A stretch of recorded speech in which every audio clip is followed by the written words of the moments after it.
So, guys, you ever wondered what is the point of actually being rich in ESO? What's the point of a lot of gold, gathering it all up? Like, what do you actually spend on? That's what we're going to talk about today.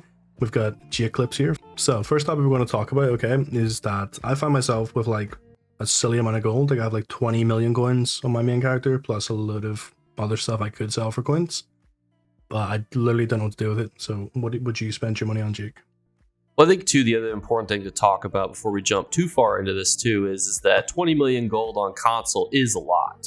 You know, if you're a PC player watching this, 20 million gold is really not even enough to fully gold out a piece of armor, it feels like these days. So 20 million gold can pretty much get you anything that you would need, especially when you consider crown crate ratios, which I would say is probably the number one thing that I would gamble my gold on or buying homes off the ESO market.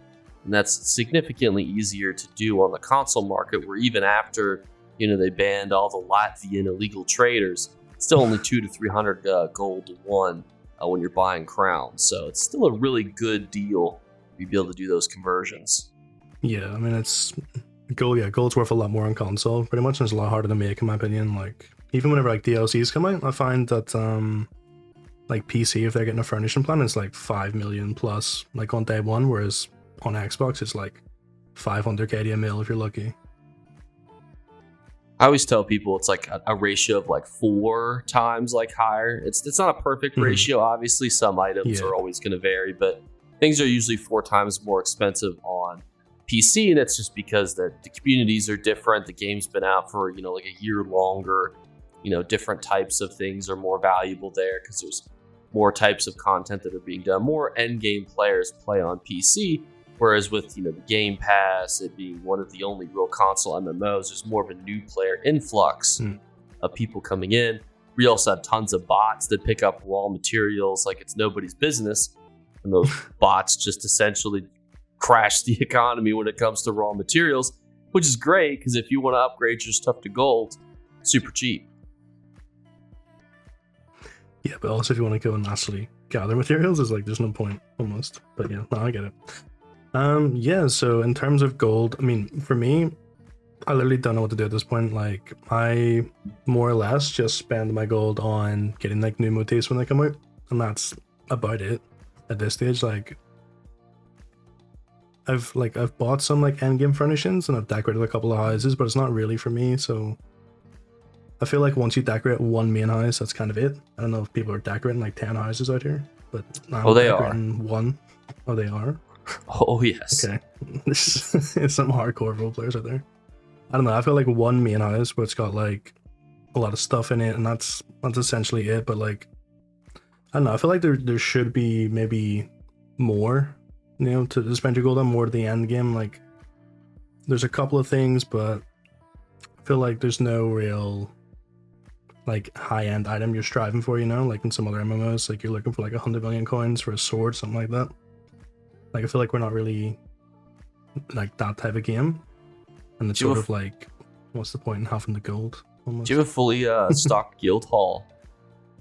No, but like 19 million people have that on my server, so I don't need it, to be fair. I mean, I could have my own personal one, but like, you know, like, am I going to warrant hundreds of hours of gameplay to get the gold to just have my version whenever there's already 10 like really nice ones? Well, I mean, if you need something to use your gold on, I mean, that's something to use your gold on. I mean, okay, well, yeah, okay, yeah. But still, it's still in the realm of furnishing, I guess.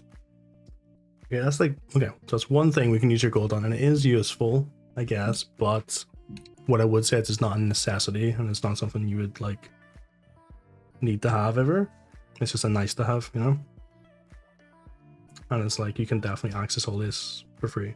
I mean, as long as your guild members have access to a guild hall, I mean, yeah, you don't need one, but it is pretty helpful to have one.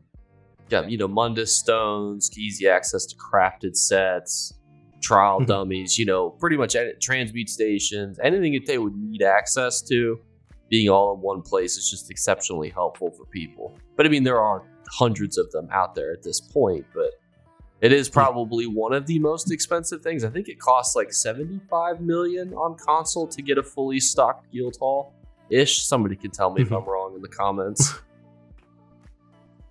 Yeah, I mean, I don't know. A lot of the stuff for furnishing, I find like the useful stuff is locked behind crowns, and like, yeah, you can trade some in gold for crowns, but like, I don't find a lot of sellers in my like current platform at this moment. Like, it's really hard to find someone selling crowns, especially like, I don't know how much is a month. It's done like 4,000 crowns per one or something like that. Yeah, it's 4K. So, although they're on sale right now, 20% off, I believe. What a time to be alive. Yeah, so basically, like, I've got all the Munderstones now, but just, I don't know, I've bought them over at some point.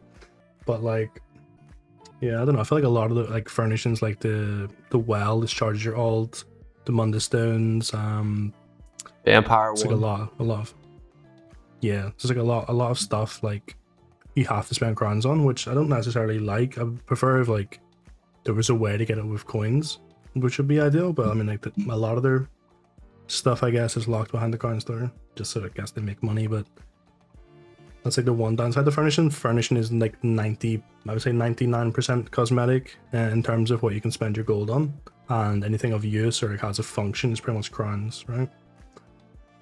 Yeah, like the Mundus Stone. Although I guess if you take out the like all the crafted sets, I mean that's the really expensive piece is all the crafted stations.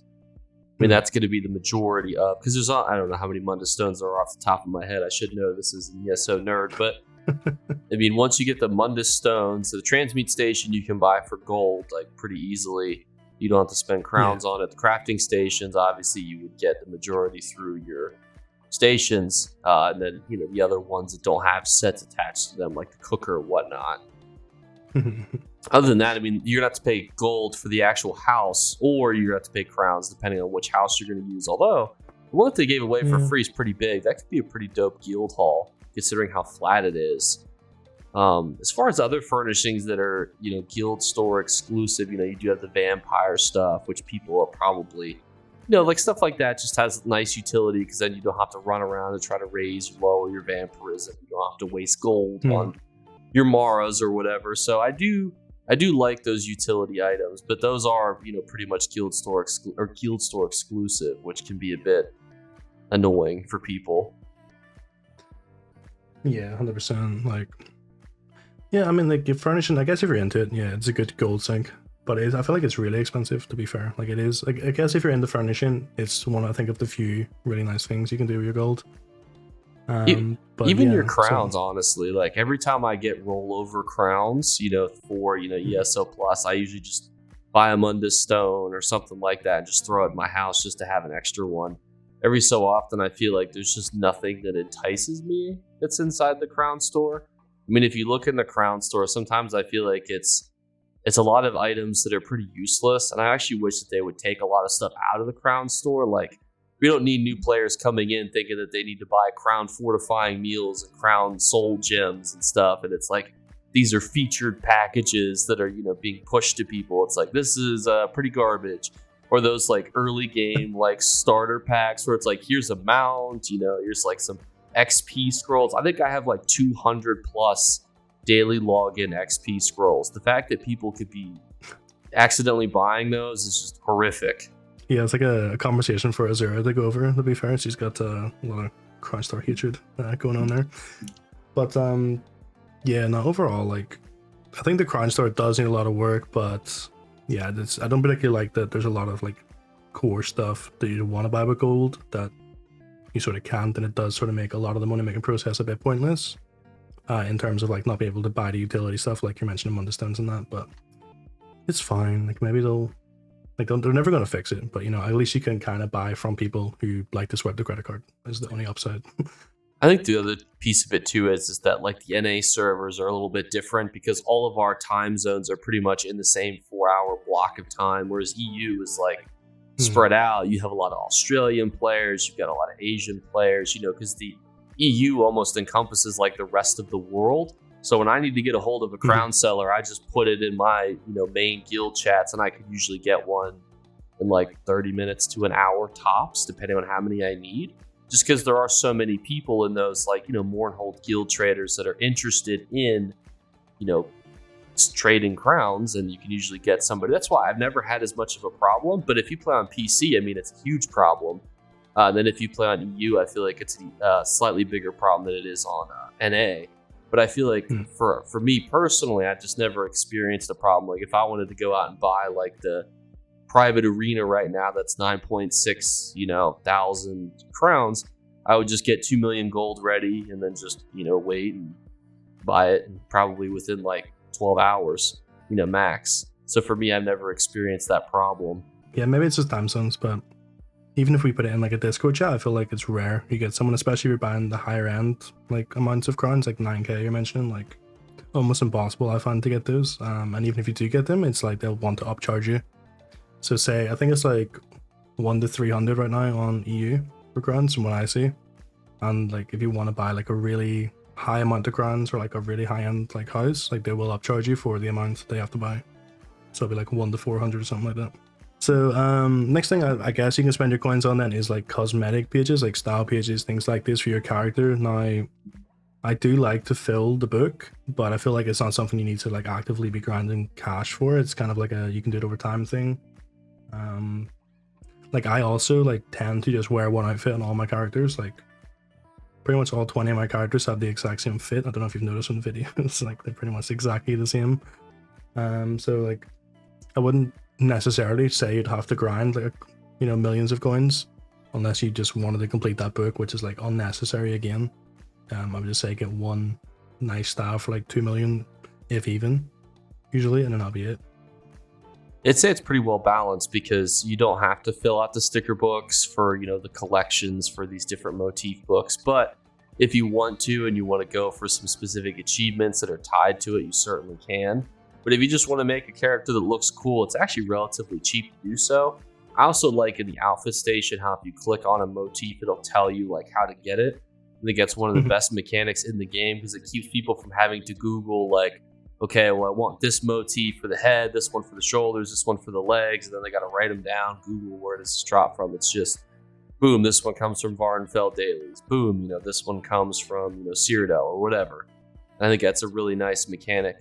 I think too that it's the piece that the developers have done well when it comes to customization. I think motifs are really the shining example of, you can go out and you can buy these, and technically they are in the Crown store, but there's really no need to purchase them from the Crown store.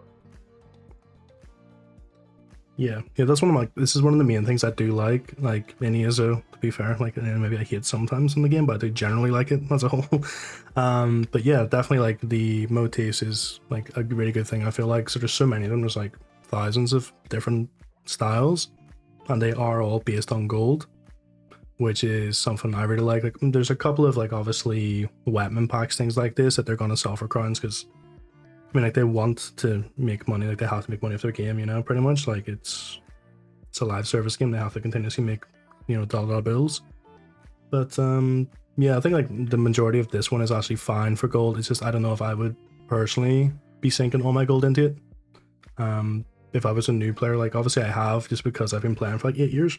So just naturally I've collected pretty much every single motif. But I don't know if it's something that a new player would necessarily come in and be grinding gold for, The other problem too is that there's so many people who have like costumes and whatnot too. So there's really not like a huge like, oh, I have to go out and get these style pages. They might have like a really cool costume that they got from pre-ordering a chapter. They might have done a quest that gave them a costume. There's just so many cosmetics tied to your character that you can earn, that I think that's really what they've done well. I think mounts is kind of where they dropped the ball, but as far as like personality, style pages, costumes, like that's where the developers did a really good job of like making it fair and balanced without being overwhelming. Like you're not going to be playing ESO for hundreds of hours and still looking like you just came out of the tutorial zone wearing rags and stuff on your head. I've seen some questionable characters at high CP, I'm not gonna lie. Some people's fashion sense is a little lacking, Well, everyone's got different. I wear a pot on my head, but that's just more so because when I got it, I was like, I've done every main story quest in the whole non-DLC. I'm gonna wear this item for forever. That was the only reason I wear it, because I was like, this is the most effort I put into a single item in the longest time ever. That's the lore. My character's just, I don't think I've ever revealed the lore behind my character and why he's dressed the way he is, but if you ever watched This Always Sunny in Philadelphia, You know, Mm-hmm. Dennis. He's a shiny golden god. So, that's my character is why he's just gold entirely, I guess. It's thought it'd be a funny little thing to do. But yeah, no, I like cosmetics. I think it is a good way to spend your money. Definitely, it's been done well. It has been. It can be a little bit overshadowed by the crown store, but as is everything in this game, to be fair. So, it's not too much of a shock. Yeah, so like the next topic, what I would say, okay, for this one is in terms of upgrading your armor, weapons, things like this to gold. So, in my experience, it's really pretty cheap to upgrade everything. Like I can get a full set of gold armor for like 500k or less on my current platform. And I think I don't know why they've done this. Like I haven't delved into this before, really, anywhere. But they for some reason changed the plating system to where like instead of getting grains, you just get a full plating now, and absolutely tanked the price of those into the ground. So even gold jewelry now is really simplistic to get. So there's really no grind anymore. Like. And per patch, realistically, if you're a DPS, you can get away with having 2 sets for like a 5-6 month period, and it'd be best in slot. So you're really not needing to grind gold, sink gold into that, in my opinion. Maybe if you're in a high-end raid guild, and maybe if you're on like multiple teams and you're swapping gear between tanks and healers, and you're doing different types of DPS. Like I guess Tenno gets more expensive, but for I'd say 90% of players, you just get their 2 core sets and then play the entire game with those until the next patch. Like really, really cheap, and I don't think there's a real need to grind for end game gear, which is something different than most MMOs. Like I played RuneScape a lot. I mean, guys, I've brought up a couple of times, I think, but in RuneScape, for example, there'd be like a sword. This sword's like 1 billion coins, and to get 1 billion coins is something like 300 hours of gameplay. And then once you get this sword, it's the very best in the game, and you can do a lot more content a lot easier, and you can earn more money, things like this. But yeah, I feel like ESO just doesn't have anything like that. And I feel like it would be nice to have that kind of thing in there. I feel like the Like one chase thing they items. have like that, yeah, chase items, yeah. So I feel like they have one chase item that I can think off the top of my head, and it's the Soul Shriven skin in the Imperial City sewers. So I really like that. That's probably my favorite boss, probably my favorite piece of content they've put in the game, to be honest, is because it's an actual boss. It's not like you can maybe solo it, but it's not generally soloable for the average person. There's PvP players there. They can kill you. They can stop you getting your drop. They can kill you for just generally for fun to troll you. So it does make it a challenge to actually get the drop, and it's quite rare at the same time. So this is something I'd like to see more of, definitely, but particularly more so instead of cosmetics, like a physical item. Like I think they were so close to being perfect when they released the mythic system. Like in terms of like the kill, things like this, all the weapons you can get, all the rings. Like I think they were so close. If they had made these things like a drop from somewhere and then tradable, I think that could have been amazing for the game and the economy, and actually making gold and grinding the game in different ways. Hot But take. I feel like I think the community would be in uproar if you added chase Yeah, items that uproar. you had to use. Yeah. I think the sticker book, the collection system, was added for a very specific reason, because ESO is meant to be more of that casual MMO. Not to say that RuneScape, the game that you're kind of comparing it to, isn't, but yeah, the player bases, I would say, are very different, and what they kind of want to experience are also a bit different. I even find myself frustrated because I'm trying to get the torque that drops from the Infinite Archive, and I've run that for hours and hours and hours and hours, and I'm still not getting it. And the thought of me having to do that to get like a sword or a shield or a bow or a helmet would drive me insane. If I'm like, I got to farm the Imperial City, for 12 hours just to have like a 1 in 1,000 chance. I think that if they're going to do chase items, I think that they certainly could. Because I think that, there's items like the Morrowind 6 banner that granted got buffed because it wasn't meant to be that low. But there's other things like the Morrowind mushroom that also have ridiculously low drop rates. Like they can have like chase items, but I think that they should make them more like mounts. Maybe make them drop from like, 1 in 1,000 chance if you run a trial, or something like that. A specific trial, or a dungeon, or every time you kill a player in Cyrodiil has a chance to drop. Something like that, to where it's rewarding you for normal gameplay that's kind of already rewarding, versus making me do something where I want to blow my brains out. Yeah, so I guess like, so what I'm trying to get at then is that you would, okay, so here's the thing. So you're saying about grinding that you don't want to grind, okay? That's perfectly fine, because there's some kid out there who wants to do 20 hours of some random boss to get a random drop and sell it for money, and that's his money making method, okay? Whereas you could go and do whatever you want to do, make cash. You can just flip traders for like, you know, just passively make enough coins to buy the item. Then you don't have to farm at all. Then you can just straight up be as strong as possible, and it's a reward for being rich.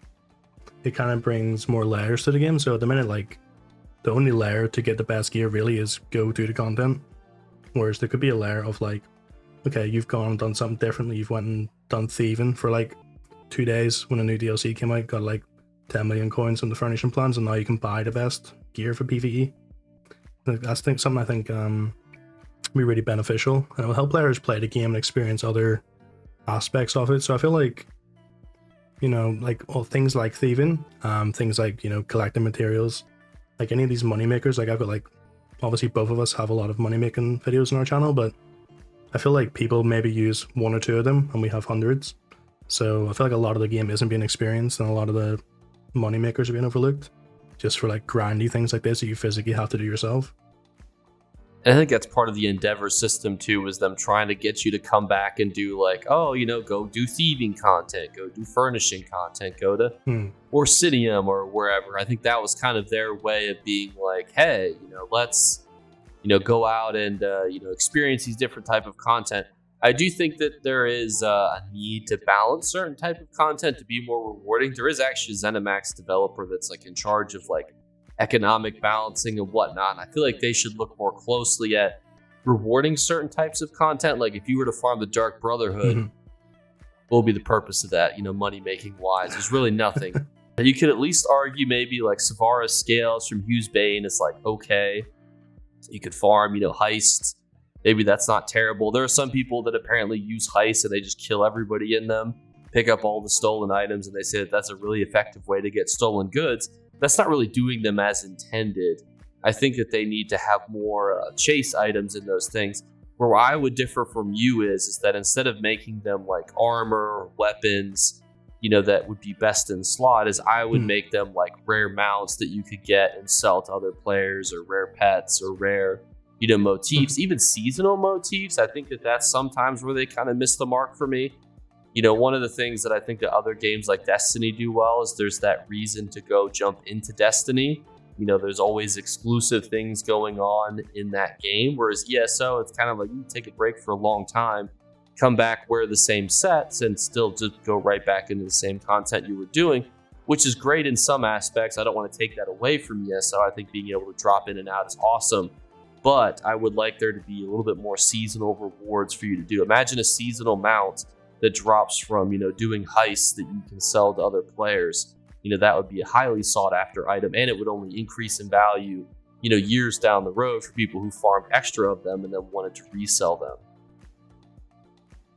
Yeah, so I'm on board with that as well. So obviously, like, I brought up the weapons and armor thing because that's something I'm like used to from other games, and it's like what you generally grind for. But in terms of like a mount, yeah, 100%. Like, I just like the way if it's something tradable to other players and has some monetary value, I just like that. Like, the more of that in the game, the better, because it opens up, you know, your ability to do that method as a moneymaker. So say you have to go and farm some dungeon, there's a really rare chance of getting the amount you can sell.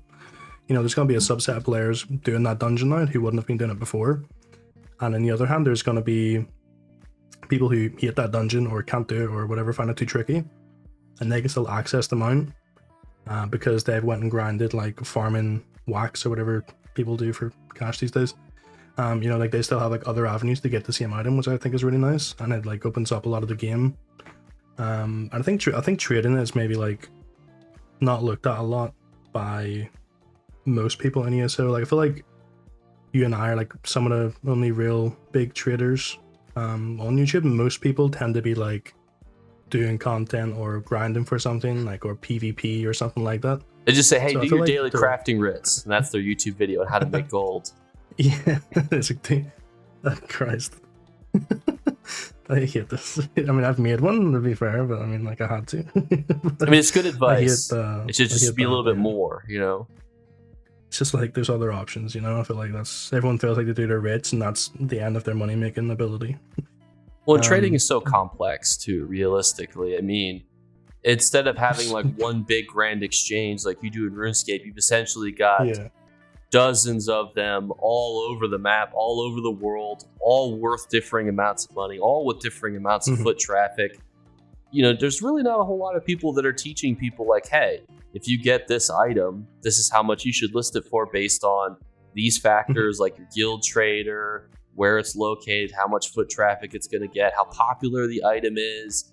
You know, there's not a lot of people that talk about stuff like that. And when the trading is such an important part of the economy, I think that's where we've snuck in and filled that void. Yeah, but that's kind of what I mean. So I really actually like the way ESO have done it. In terms of if you're looking for an item that you really need, it can be frustrating to not have a central exchange where you can just type the item name in and get every single, you know, one and buy the cheapest one. But I do really like the fact that, like, you know, all different guilds have to bid and they can have different spots in different cities, you know, things like this. And like sometimes, you know, it could be a really high-end guild in a really awful city because they've lost a bid, and then you're one of the only people to check that city, so you get all the good deals that week. Like, I really like that. I really like the trading aspect, and I just think they could put a bigger focus on it. And yeah, just in terms of the player base, like, I feel like almost no one is flipping except for like a very, very small portion of the community. But I think it could be so much more. Like, if you bring these things out, like if you bring out tradable mounts, and you bring out, like, say, you know, like a high-end like 10-15 mil weapon or something like that drops, and you can trade it, like, people will be buying and selling, and then they'll be like, what else can I buy and sell, things like this. But I feel like a lot of people don't really do the trading because they feel like they can only make like 10k passively because they're flipping a motif. They didn't really look into it too deep.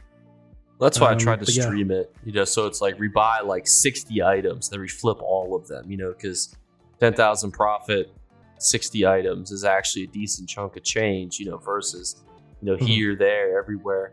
I mean, it is, you know, it's kind of like going to a thrift store. There's some people who love stuff like that, you know, going out and trying to flip items, finding a good deal for themselves, even if it's to use for themselves, to sell. Some people love that. Some people would rather farm, you know, alliance points, dungeons, etc. And there are ways that you could profit off doing all of those things, which I think the developers have done super well at. You know, I think PvP is the best example. You get alliance points, and there's like 12 different things that you can convert your alliance points into and make decent gold off of. If you're farming PvE stuff, it's a little bit trickier, but if you're doing a 4-man dungeon, you still are getting, you know, the probability of getting a motif from that dungeon. You can farm for style pages. When the monster set's in store, obviously we're going to have the Baron set here soon, which is going to be absolutely ridiculous because I think the last one sold on Xbox for like 40 mil on NA. And the fact that people are going to be able to farm that again, I mean, even if it drops like to a few mil, I mean, that's still a huge item that you'll be able to go out and farm. And you could hold on to it. You could sell a couple and hold on to them for, you know, 5-10 years. It's like stocks almost, like Bewitched Sugar Skulls. How every year, like Bewitched Sugar Skulls, like every Halloween, it's like almost worth nothing, and then it just slowly gains value through the year. Then it plummets again at Halloween, and it's like funny because it'll still be really valuable like the day before the Halloween event starts, and then it plummets. It's hilarious, yeah. No, but that's, yeah, I do like that a lot. I have invested a lot of money in those particular items before, like Bewitched Sugar Skulls. Like every Halloween, I go and buy as many as I possibly can, and then I wait like 6 months and put them in a box, and then slowly dish them out. But yeah, in regards to the Baron helmet, I've already freed up like 20 mil at least, and I'm currently selling more stuff, so I can just buy.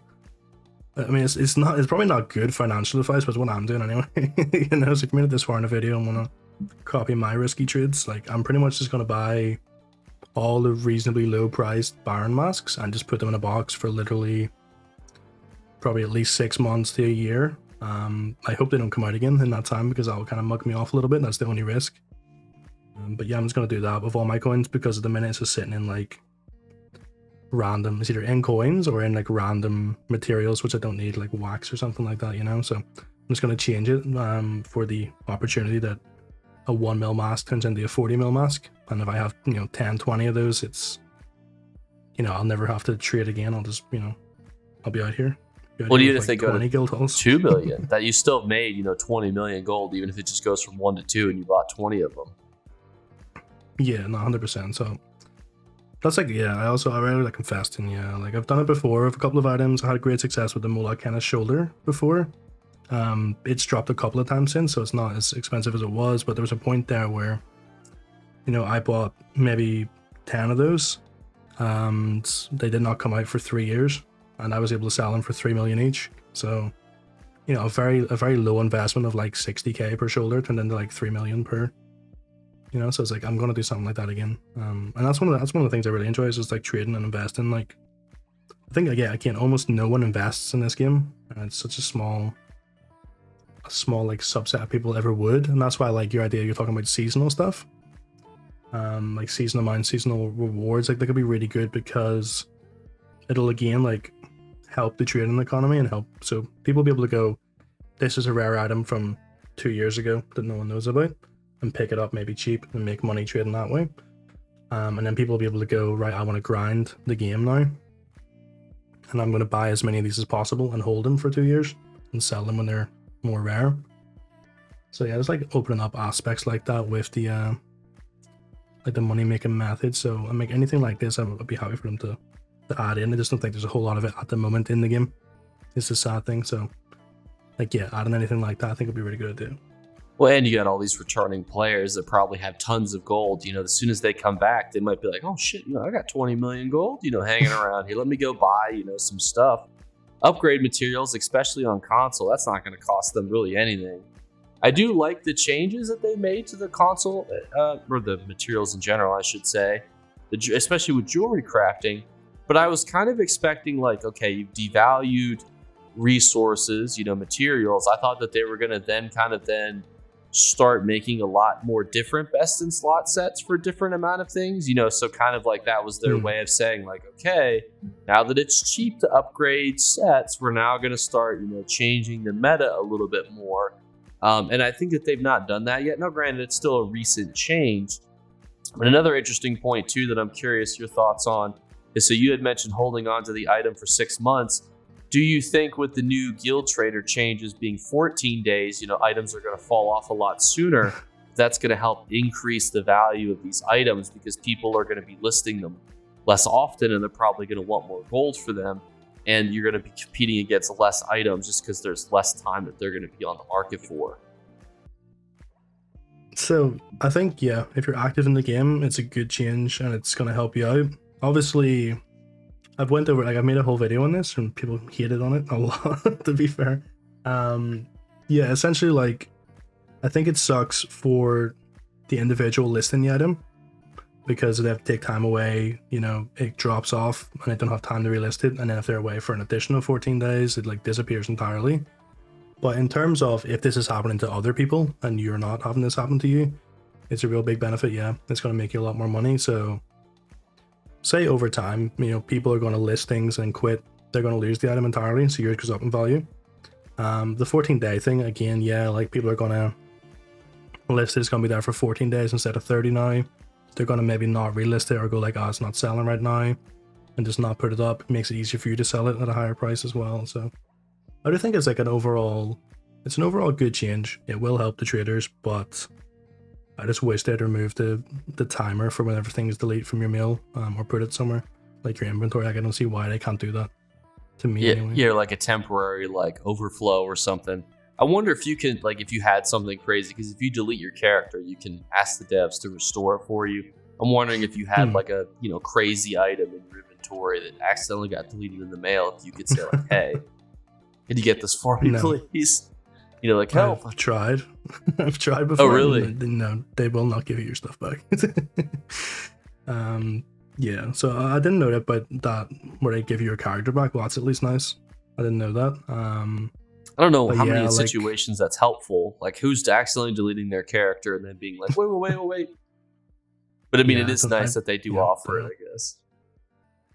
Yeah, it's nice, but that's kind of also like the reason why my 100 or 0 to 100 mil series stopped, is because at some point I took time off the game. I obviously lost a lot on my main account, but also on that little alt account I was using, I lost essentially everything we made in the first like 17 episodes. So it died off. And then I messaged them about it, and a ticket, and they were just like, no, basically, like if it's gone, it's gone, which sucks. So yeah, I really don't like this change that they've made. I don't like the 30 days, never mind the 14 days, but it's a different topic anyway that I've covered, I guess. So it's fine. Go hit in that video in particular if you want, guys. An interesting thing that I'd be curious to note about is how many people above 160 have a specific amount of gold. You know, what is the average like median gold amount for somebody who's above 160? I mean, obviously from 50 to 160, it's a, you know, 1 to 160, it's a, you know, crapshoot because you get a lot of new players who are not playing as often. But even from like an inactive player standpoint, because, you know, there's tons of people who are going to come back. I always go back to this because it's true. I mean, there's really no competition for ESO on Xbox. I mean, I loaded up BDO the other day and I just remember thinking like, ooh, you know, like why do people play this? It is just such a confusing UI nightmare. So ESO is just that like nice, warming, welcoming game when it comes to just coming back. Your sets will still probably be good. It's not like Destiny where your light points have been reset. So it's like all the content that you're previously able to farm, you're still going to be able to farm it again. Your PvP sets are probably still just as good. I mean, in the last 2 years, I mean, yeah, there's some broken PvP metas that we've seen, but like, if you're wearing just generically good PvP sets 2 years ago, you're still going to be able to use those generically good PvP sets now. I can't think of any notable nerfs that have been, you know, disastrous to anything that would make you unable to do PvP. So I think that they've really hammered that well when it comes to returning players. So how much gold do you think? I mean, what do you think? How much gold do you think the average above 160 player has on console? So, well, everyone I know is a broke bum, basically, on console anyway. So these guys are like, you know, 1,000, 2,000 CP and doing raids and stuff, and they've got like 2 mil max to their name. Like, I feel like the majority of players don't prioritize making gold, and they just get it to upgrade their like little pieces of gear, and that's pretty much the extent of what they use gold for. And I feel like that's literally why we don't have such high active player counts all the time. So I think it's what I haven't really checked recently, but something like 15, 16,000 generally online at the time on Steam, something like that. I feel like Steam metrics though are just so difficult to use. Yeah, I mean, like not everyone uses like not a lot of people use Steam, but it's like it's the only graph I can see where I know it's like not fake, basically. Yeah.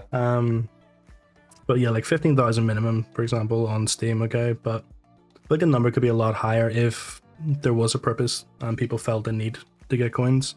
Like this is why whenever we're circling back to like these like tradable mounts or whatever, they want to look cool. Like people will be on the game grinding for gold. But yeah, at the minute it's like there's no need to grind for gold. There's no real benefit. And like you're saying, yeah, like I guess unless you're really in a top end raiding guild, you really don't have to change your sets that often at all. And unless you're trying to be like the best at PvP, there's really no need to get the latest meta set. And even if you do get the latest meta set, it's once every 6 months, right? Like they really rarely, or 3 to 6 months, depending on if the dungeon sets are good, but rarely are they good. So I mean, I feel like a lot of the arena items that have been out, I mean, like Mage Train Ice has just been good since it's been released, and that was how long ago? So it's like, I think a lot of PvP sets just remain good for a long, long time. A lot of times they don't seem to really nerf or tweak PvP sets as much as they do PvE sets. I think it's just because there's an assumption that, you know, PvP sets kind of equal each other out, and they'll kind of tweak the meta holistically, making people more tanky, less tanky, you know, etc.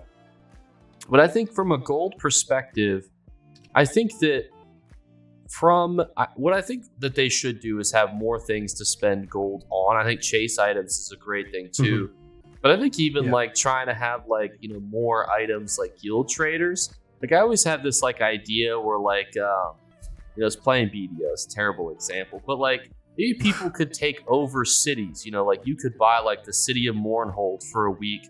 And then every quest that gets done there, you know, your guild gets a reward, maybe like a new currency is created, like a something to pit more guilds against each other. Because as somebody who assists and runs and works in a lot of guild traders and guilds, I think there's a lot of like real PvP that exists between guilds that you just never see, like undercutting, espionage, who's bidding how much gold, for this, where are they putting their backup traders, trying to knock people off, trying to economically cripple them.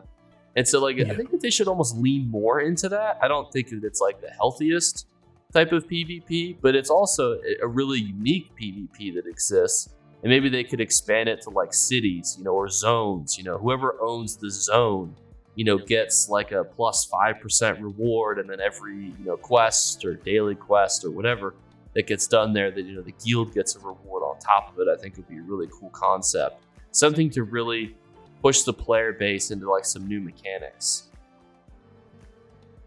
Yeah, so I feel like, I don't know. So I agree 100%, but I don't know how it's going to relate to like gold. And I feel like, I feel like at that point we're just basically trying to edit the entire game, which is fair because it would be a good change. But I feel like it's something like too big to where the devs are not going to like care. But I do 100% agree. Like, I feel like so obviously I used to run like a guild before I quit, basically, or like left, more or less. Used to run a guild on Xbox. It was like in Mournhold all the time. So obviously, a lot of trading and stuff. But like, you'll probably know that there's literally no point to running a guild because they're not profitable. If anyone thinks they are, like if you think the leader of a Mournhold trading guild is making profit, they're not. They're actively sinking millions per week into getting that trader spot. And the only reason to do it is to, I don't know, keep your guild active, more or less. Like, that's literally the only reason I can think of. Like, you just want to flex the spot and you keep it active. There's no benefit. So to do something like you're saying, I think there's like 100 different ways you can make that amazing. But it would be like almost like a full DLC expansion almost for that. Like, that would be the level of it. It wouldn't be something they can just sort of throw in the game. It'd be like, a year at least of developing this kind of thing. I think it would be really good, but yeah, at the minute I agree that a lot of guilds there's no point in them. Like, most people will just join a guild who for some reason is buying the Mournhold Trader over and over again, because there's literally no point in you putting your personal coins into it, because you make no profit. You make, there's literally, I can't think of a single thing or a single reason why you would do it. And I only did it for so long because it was just an enjoyable thing to like flex. You had the main trader and you had one of the biggest guilds. That's the only reason behind it. That's why I think that's the system, though. Like, guilds are the system because that's a bunch of players pulling their money together. Imagine if it was more, than guild traders. I don't even think they have to do anything super complicated. Like, you could buy the zone, or maybe they could increase, like, have some PvP, like guild wars type system implemented. I think they could do it incrementally, but I think guilds are the solution because the number one remover of like inflation from the economy. So the reason that ESO hasn't turned into RuneScape, where our gold has just become so devalued, is because every week, every Tuesday, tons of gold is pulled from the economy through guild traders. So the more we can encourage people to partake in like this sweaty, kind of competitive guild system, the more you're going to help, give players a purpose for their gold and give them a purpose to come together as a guild and work together. It is a bit awkward too, because you could be at 5 guilds. What if they're like competing against each other? But from a gameplay perspective and from like a gold perspective, I mean, you were saying, you kept a Mournhold trader for a flex. I mean, imagine owning the entire Deshaun zone or the Somerset zone and, being able to take a profit off of it. I think they'd have to do it in a way to where, like, if you control a zone, then you get access to a specific currency, like a new alliance points or Telvar currency that you could then spend maybe on like guild buffs, for doing different types of things, maybe like guild furnishings that you can get access to, or something that could be like converted, almost like the Infinite Archive fortunes and stuff can be converted into. Because a lot of games almost make it mandatory to be in a guild, because there is like a reason that if you're not in a guild, you're actively not getting something, especially on mobile games. And those are terrible examples, but there are other games too where it's like if you're not actively working towards like getting like a permanent buff, or a permanent something in a guild, you're actively losing out. think the only buffs though that they could give without breaking the game would be like an XP buff. But also, I think that maybe they could do like an overland gold buff. Get extra gold for doing things like quest content. Then your daily crafting writs become even more, valuable to do. I think that's kind of the system that they should lean more into. Is like that competitive guild nature, because that is what keeps the economy like fairly stable right now. If all of the guilds like came together and said like, hey, we're not going to bid more than this amount, we'll alternate, make a schedule or something super weird, the economy could really start to, run away. You'd have more multi-millionaires, billionaires and whatnot, because so much gold would be then saved every single week. I mean, if you think, 20 million gold is being spent just in Mournhold alone, and think about the tens of millions that are being spent in Wayrest, Eldenroot, imagine all that gold not being removed from the economy, what it would go towards, and it would just completely run away with things. Yeah, no, I agree. I mean, I wish they would do something more. But yeah, I mean, I feel like we could do a whole video on that and like flesh it out a bit more, to be fair, because it is a good idea. But it's whether or not the devs would care to pursue it, basically. But yeah, like even PvP wise, you could have something like, your guild has a buff, so if your guild owns the keep, you get some extra defenses, something like this, these little things. There's lots of different things we could do 100% with that. Don't know what Q4 is, maybe that's what it is. It's definitely not what it is. It's new mounts in the crown store, basically. It's what Q4 is. But like PvP mounts, like if you spend 10,000 crowns, you can get a mount you can do your attacks off of. Yeah, you can get a mount with spikes on it. Like can trample people. You do 10 damage or something, yeah. It's like the Rocket League, where you could like catch them, you could run with them, take them away. Yeah, cool. You should you should kidnap someone. Like you have like a little lasso and a horse. You just like take a guy. It's like, right, you're coming. So next thing we'll bring up then is that you really don't need coins to level up or anything like that beyond an XP potion. Once you get to a certain CP, you don't need to get any more. Like I think the last 2,000 CP is optional, pretty much. Like even if you want to be an end game raider. Like the last 2,000 CP is literally optional. You don't need it. It doesn't have an effect on your ability to do the most damage or tank the most damage. And then at the same time, not just your character's level, like your actual skills, so crafting, so blacksmithing, things like this, take maybe 10 minutes to level up to 50 if you do it right. You really don't need to invest any money in them. There's no reward for getting them maxed out. Every single person has a maxed crafter at this point. So there's no reward really for getting them leveled up. They level up way too quickly in my opinion. And again, like I don't want to just keep comparing ESO to RuneScape, but RuneScape's like a game that comes to mind because they do it so well. It's like it'll take you multiple days, weeks to level up some skills in there. And to make it faster, you'll spend your gold to do more expensive, faster methods. And I think that's something ESO could definitely bring in. They could definitely tweak how skills work, or like if they release new skills, at least tweak how the new ones work. And to make it so you can gold sync in that way, and also speed up just the grind time, because I feel like as an MMO that's 10 years old, there is no need for me to be able to max a crafter in 2 hours, and yet I'm pretty sure like a couple of years ago I made a video on how to do that, and they've not changed it still. So I don't know what your opinion is on that, but I think it's a big area for improvement where you could sink a lot of gold into. I think that when you look at the crafting skills, I think they're actually pretty fair in that I don't know if I would want to change them, because if you think about compare the Sigic Order, the Mage's Guild line to leveling up your blacksmithing. Imagine if it took as the same amount of time as it takes to max out your Mage's Guild. I think people would just be kind of annoyed. I think too that there's a big difference between maxed out on RuneScape versus ESO. Like it's much more profitable, it's much more helpful. There's different ways that you can benefit off of it. Really, I think the biggest benefit ESO is just having all the traits. That way you can transmute stuff from one thing to another. To me, that's the biggest draw. You get more bonus, you get more rewards from your daily crafting writs. That's obviously pretty important. And there are quite a few people. I think I know somebody, I can't remember how many he has, but I know he's got over 60 maxed out crafters on multiple accounts. And he'll log in and do all of them. He, completely, every Jubilee event, he's probably the happiest person in the whole wide world, with all the stuff that he's getting. by logging into all those crafters every single day. So from that aspect, I think that it is balanced, because people who want to upgrade and start researching, it's pretty easy, it's pretty concise. And from a gold perspective, there's really no major benefit. I mean, imagine if it did cost you a lot of money and a lot of time to max out your blacksmith. I think people would just be kind of like, well, why? Like what's the purpose? I think that you could then argue, like back when RuneScape was first released, like you could have people who were like, well, I'm a crafter, I can make you this set.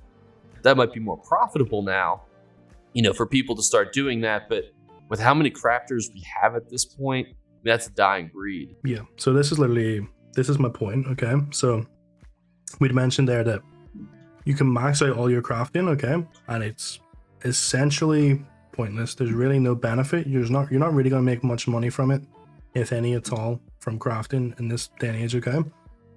Now, what I do agree with is that the trade system is really good. It does take a very long time to level up, and I really like that, because again, it's a MMO. It's been out for 10 years. Like, there needs to be a grind. There needs to be a reason to log in the game. There needs to be something to wait for, something to strive for. And I think that is one of the things that is actually really good.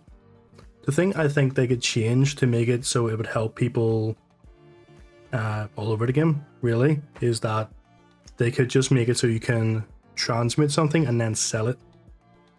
Like, there's so much gear on the guild stores clogging it up, where it's like a really good item, so it's like a perfect PvP item dagger, wrong trait. So there'd be a big market there for people to grind the game like their daily dungeons, which I haven't been in a daily dungeon for like 3 years personally. But if I could trait change and sell the item, I'd be in there every day getting the maximum gems, and I'd be doing everything for gems. I just think that would then make it so there's a need for crafters who have all the traits, and that makes it that people want to actually level up their skills and then pursue getting all the traits. Where I think a lot of people get 1 or 2 traits and that's it, because you really only need like Nernhorn for a dagger and like infuse something like this. Like, I'm not sure what the best and slot traits are, but you pretty much for your weapons need 2 traits, and for your armor need like divines, and that's you. But I feel like, yeah, if they like made it tradable, it'd sink a lot of gold, it'd sink a lot of transmutes, it'll have people playing a lot more frequently, and it'll just give like an extra layer to the game. I think it'll be really good.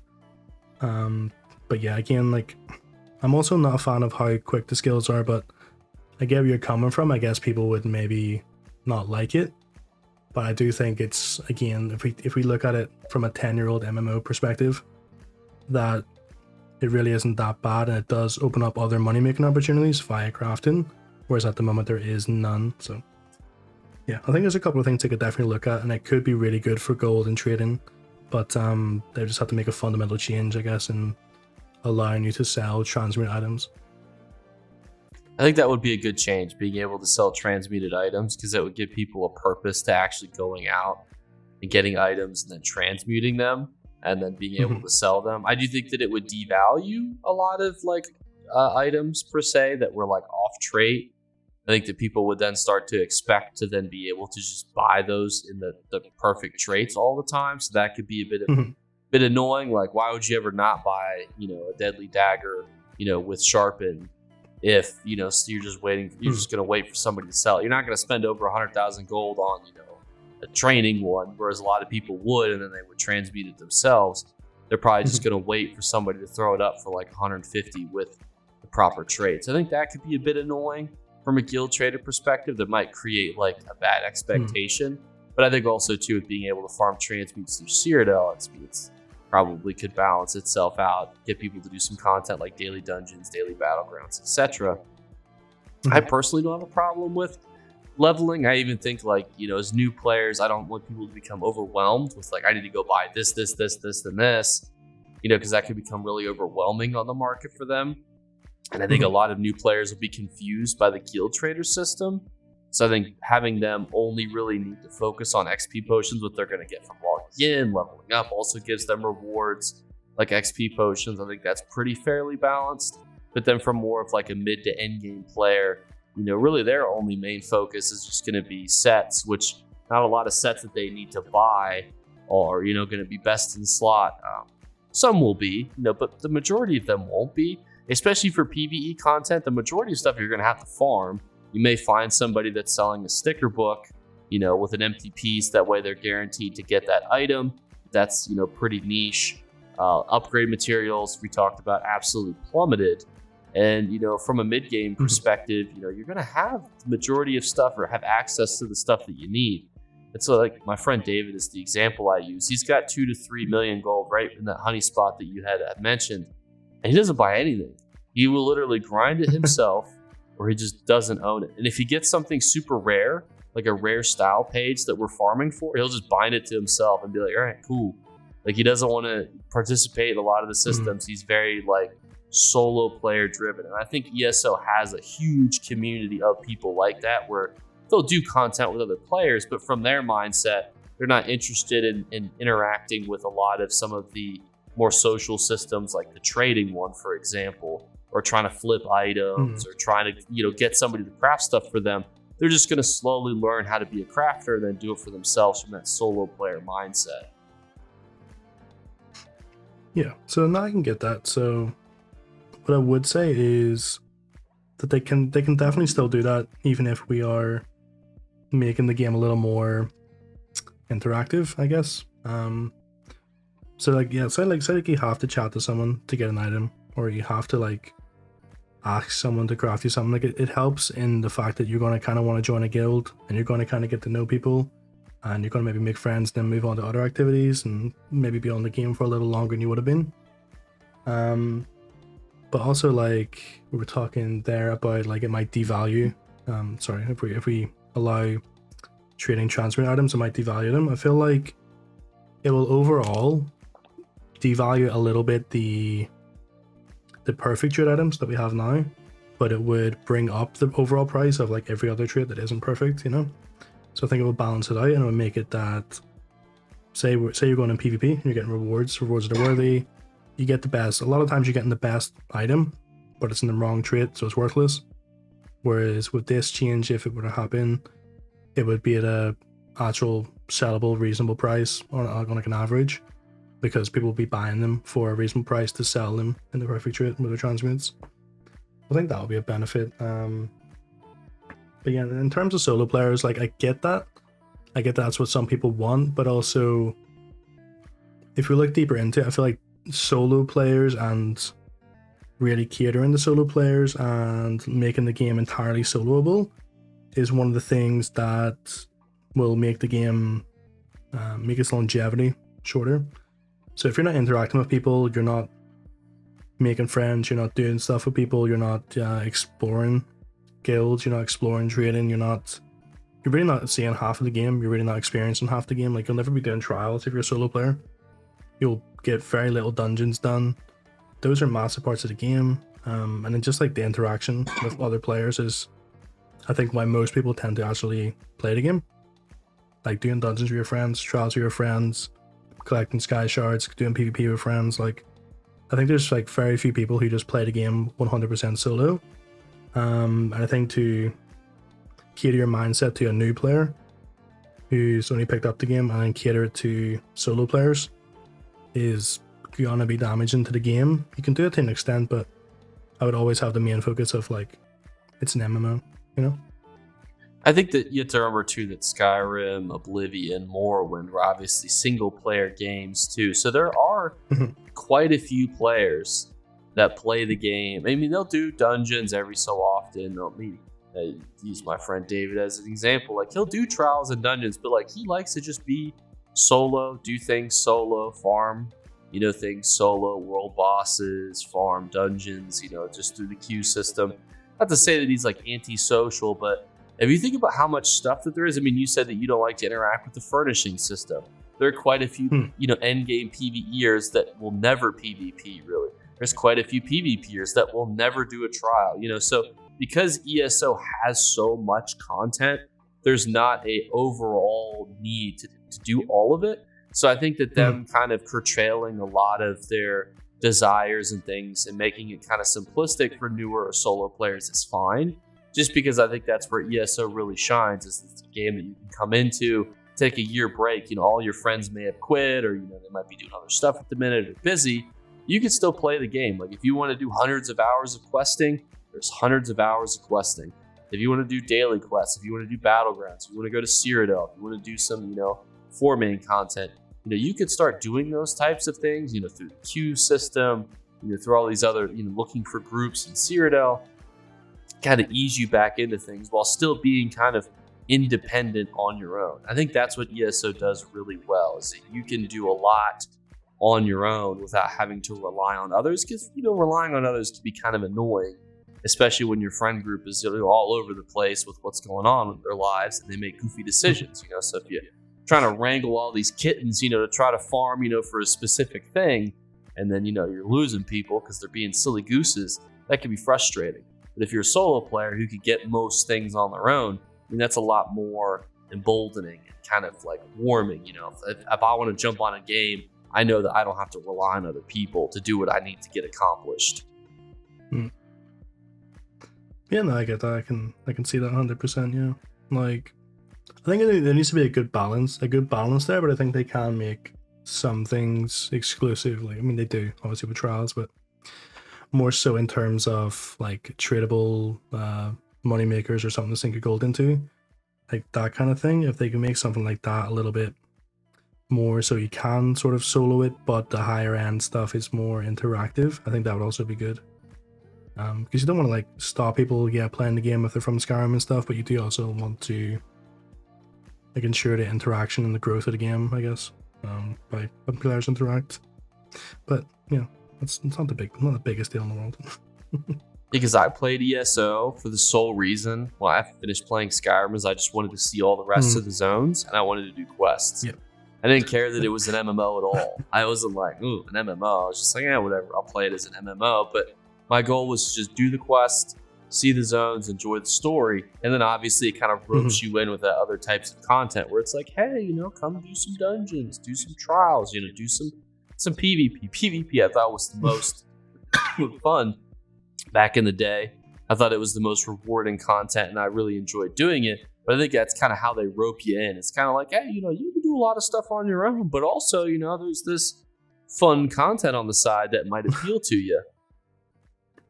Yeah, so, I mean, it's hard to remember back then, but definitely back then it was like I literally just finished Skyrim and was annoyed there was no more content left, so I got ESO. And that's how I started playing. I think that's probably how most players start playing ESO. They probably just think, oh, this would be like Skyrim, and then it's not.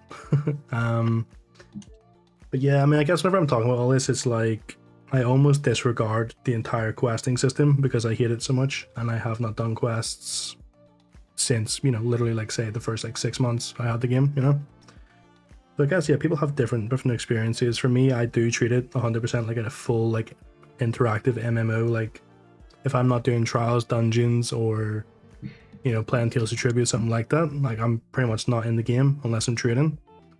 Whereas I guess a lot of people are doing like every single quest on multiple characters, things like this, enjoying the story, the lore, but that's not really for me, I guess. So I guess there's a lot more solo stuff than I consider, I guess.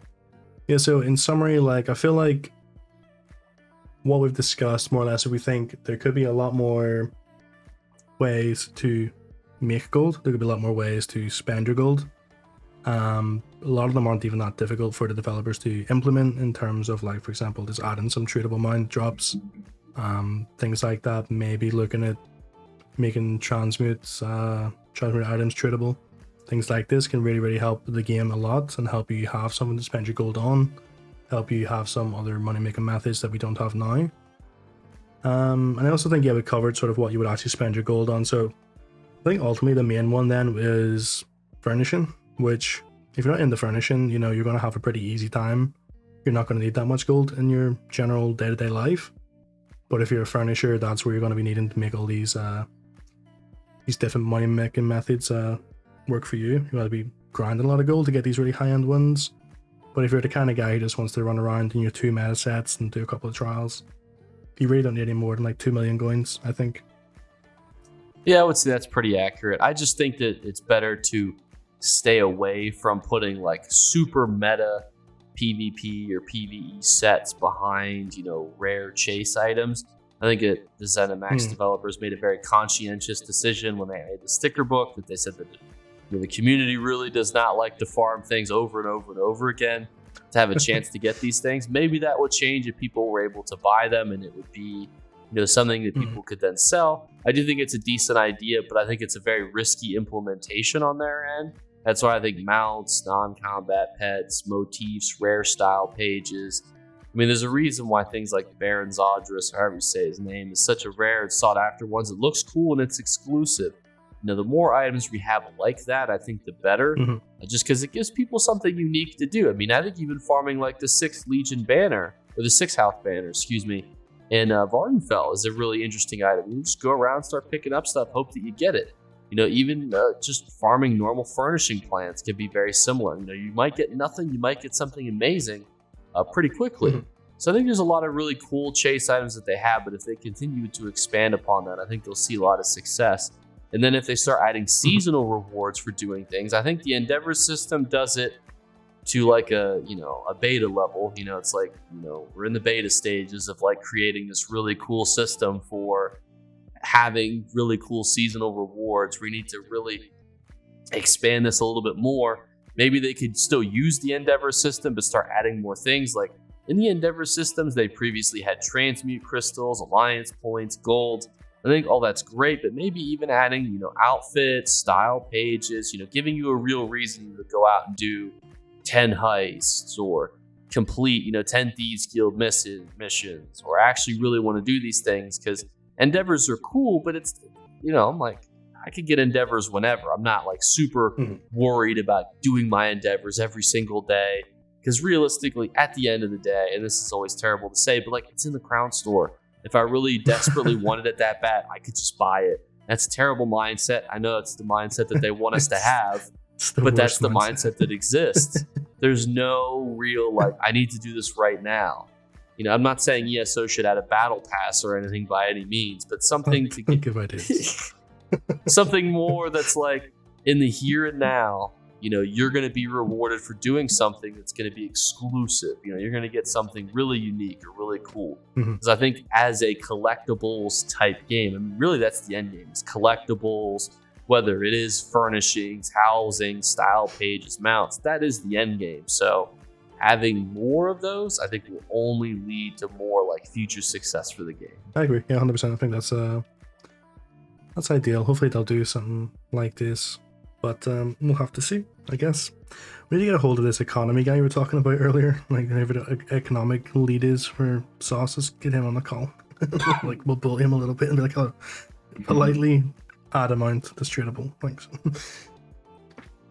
I'm curious to see how much it'd be valued for. Obviously, it would depend a lot on its appearance, but they had mentioned it too, because when they add stuff like scrying, obviously you can go and scry and just pump gold into the economy, because you're essentially able to do something that there's no tax on it.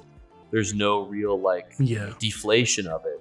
So they had mentioned that when they'd added scrying, that they had to do a lot of testing. How would it affect the economy? How many players they project are going to sit, in Artaeum all day, essentially and just keep farming over and over and over again. They had to project all of those things to see if it would destabilize the economy. Yeah, no, I feel like not a lot of players do that at all. The only thing I like from, well, not the only thing, but I do like from scrying, we're meant to be in a summary. I don't know how we went into a tangent here on the scrying, but anyway. Yeah, I really like the fact that you can like dig up the treasure chests and have the really rare chance at a ultra rare motif that's worth a couple 100,000 coins. I really, really like that. I wish they did more stuff like that. I like that they do that every single time there's a new area, because it is ultimately a gold sink for the game. But on the flip side, I guess, yeah, like aside for those things which are tradable to other players, you are just spawning coins from literally nowhere into the game, which I guess, I guess most things in the game does that. Every time you kill an NPC, you're just spawning gold in. So yeah, more gold sinks the better, I think. More things we can actually spend our gold on, the better. Because as we mentioned, I've got like 20 million here, and really the only thing I'm going to spend it on is trying to make more gold for no purpose, unless I maybe build a guild hall. But other than that, I'm pretty much cooked for what to spend my gold on at this stage, because I have everything. Start getting those really rare furnishing items, start collecting them. That's what I had started to do before I got distracted and gave away most of my gold so that I could earn it back again. Because I think it's just cool to have like super rare items, whether it's a motif, whether it's a furnishing item, but nothing wrong with having tangents in a summary. I think it's still a good summary. A good 10-minute summary. Also, yeah, I would never have given my gold away, bro. Like, you could put it in the bank. Just wanted to point that out to you. It can go in a bank.